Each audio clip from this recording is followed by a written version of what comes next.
There is a saying that goes, forewarned is forearmed, and in most circumstances this is sound advice.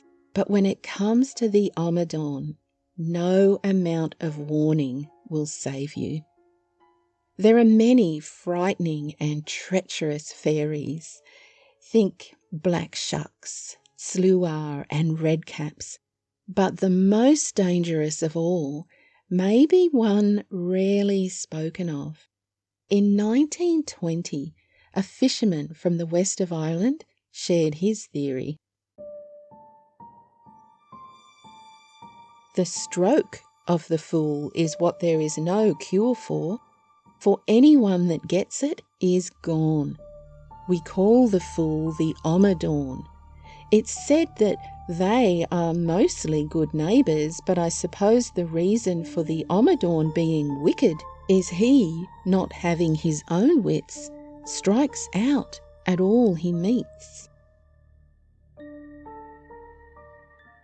The Amadan is known as the fool of the fairies, and his touch can cause sickness, paralysis, and even death.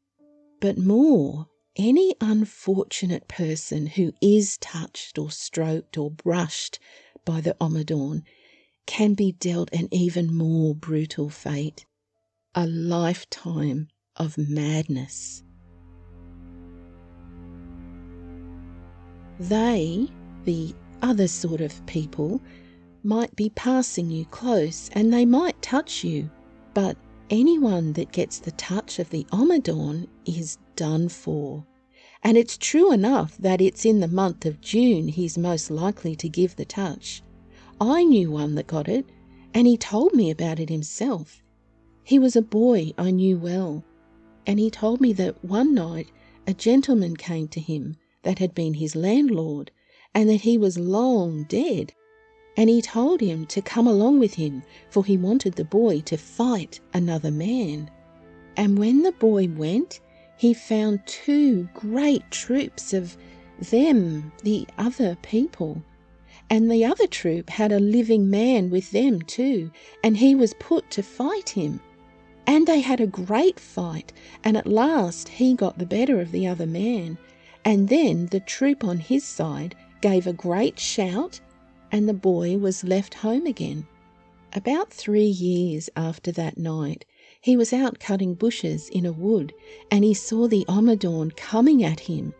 He had a big vessel in his arms, and it shining so that the boy could see nothing else.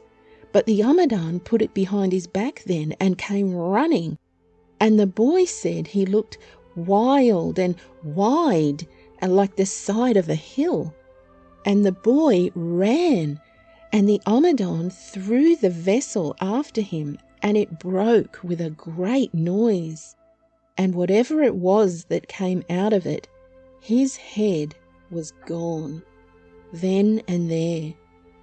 He lived for a while after, and used to be telling us many strange things, but his wits were gone.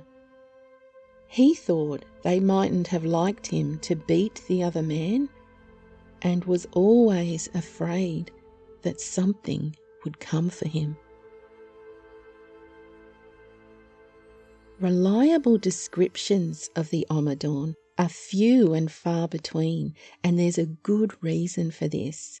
The Amadan, you see, is often referred to as a shapeshifter, presenting himself to the mind's eye of his victims in whichever way best suits his purpose. He is sometimes described as ugly and grotesque when in human form, be it as a child, a man, or a woman. But he has also appeared before people as a distorted sort of sheep or a pig, or a man riding a horse or a wild beast. Common accounts state that the Amadan will come at you at speed. From the front, the side, or from behind, he will rush at you, and is often described as not just wide, but very wide in shape. Here's another account. This is collected by Lady Gregory. There was a boy got the touch last June from the Amadan, the fool, and for that touch there is no cure. It came to the house in the night time and knocked at the door, and he was in bed and he did not rise to let it in. And it knocked a second time, and even then, if he had answered it, he might have escaped. But when it knocked the third time, he fell back onto his bed, and one side of him, it was as if it was dead, and his jaw fell onto the pillow. He knew it was the Amadan did it, but he did not see his touch, he only felt it. And he used to be running around every place after that and trying to drown himself. He was in great dread his father would declare he was mad and bring him away to Ballinasloe Lunatic Asylum. He used to be asking me, could his father do that to him? Well, anyway, he was brought to Ballinasloe and he did die there. Amadan is best known for giving people the fairy stroke. This causes a person to suffer paralysis to the body or madness to their mind. And this is a literal description. The Amadan will literally touch or stroke his victim to inflict this injury. Now, unlike other maladies caused by fairies, curing the Amadan's fairy stroke is nigh impossible. The legendary healer and wise woman Biddy Early, who it was said could cure nearly all things, is reported to have said her own self that the only thing that she could not cure was the touch of the Amadan. Well, I pondered why the Amadan would want to strike insanity into humans. There seems to be no rhyme or reason to his attacks. His behaviour appears to be entirely random. Of course, the easiest explanation is simply that Amadan simply hates humans, but I wonder if there might be more to it.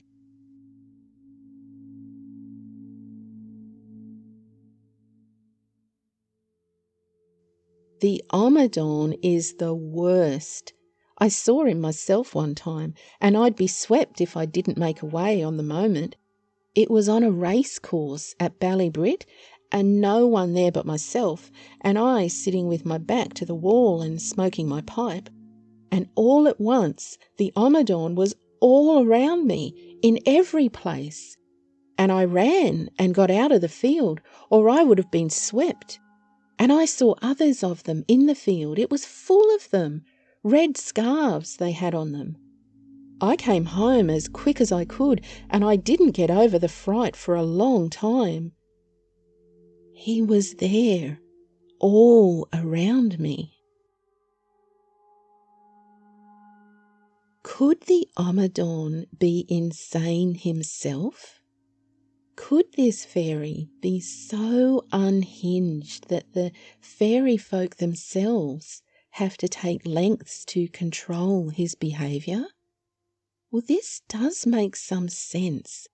Just imagine if Amadan were permitted to run amok, just frightening and touching humans, paralysing them or sending them instantly insane. Well, it would be very difficult for fairy to maintain their anonymity, to keep themselves, for the most part, concealed from human eyes. Actually, there are traditions which support the notion that a person who has been struck by the Amadan is looked upon kindly by the fairies. It was considered lucky in some ways to have a fairy-stricken child in the house, for it was believed that the fairies generally did a good turn by the family to compensate for the evil that had been done to them. And so there was always plenty of butter in the churn, and the cattle didn't sicken wherever there was a person who had been fairy-struck. It was also considered lucky to employ a person who had been fairy struck. Within Lady Gregory's collection of tales regarding the Amadan, it is clear that no one in Ireland in the 19th and 20th centuries would think of harming such a person or turning them out of their home. It was said that a person who had been fairy struck by the Amadan would never be short of food or drink without a word or thought of payment.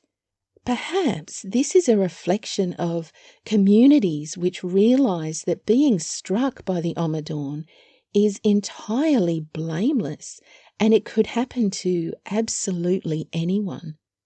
So there you go, a sneaky peek at a most troubled fairy, the Amadan. Well, the best advice I can give to avoid falling victim to the Amadan is to just keep your wits about you.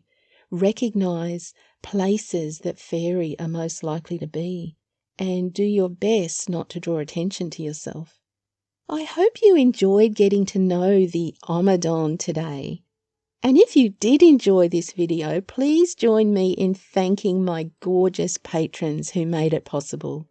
Thank you to Brian, Janice, Serafina, Christine, Pandora, Donna, Bruna and Kimber Blue. They are gems, each and every one. And if you'd like to support the channel too, please check out the link to my Patreon in the notes below. Until next time, stay curious and be kind. Cheerio!